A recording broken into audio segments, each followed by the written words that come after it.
সরকার নারী ও শিশুদের সুরক্ষা ও কল্যাণে আন্তরিকতার সঙ্গে কাজ করছে বলে জানিয়েছেন স্থানীয় সরকার পল্লী উন্নয়ন ও সমবায় মন্ত্রণালয়ের মন্ত্রী ও বিএনপির মহাসচিব মির্জা ফখরুল ইসলাম আলমগীর।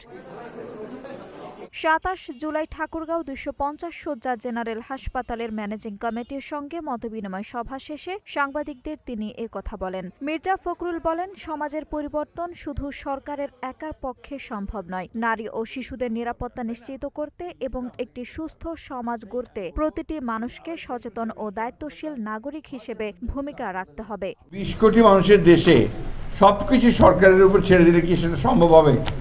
প্রত্যেকটা মানুষকে সচেতন হতে হবে, তার নিজেকে পরিবর্তন করে আনতে হবে, তার নিজেকেও আপনার নাগরিক হিসাবে গড়ে তুলতে হবে।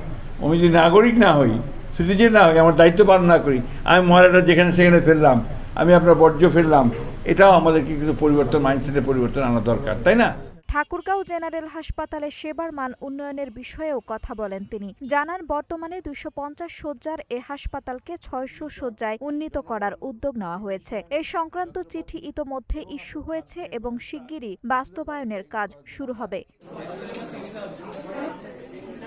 তিনি আরও বলেন, হাসপাতালে রোগীর তুলনায় চিকিৎসক ও নার্সের সংখ্যা কম। আধুনিক চিকিৎসা সরঞ্জামের ঘাটতি রয়েছে। পাশাপাশি পরিচ্ছন্নতা রক্ষায় প্রয়োজনীয় জনবলও অপর্যাপ্ত। এসব সমস্যা নিয়ে সংশ্লিষ্টদের সঙ্গে আলোচনা হয়েছে এবং দ্রুত সমাধানে প্রয়োজনীয় ব্যবস্থা নেওয়া হবে বলে আশ্বাস দেন তিনি।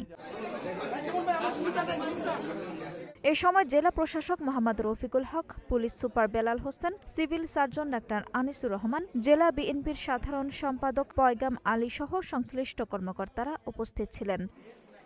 আঞ্জুম হক আরবি, নাগরিক প্রতিদিন।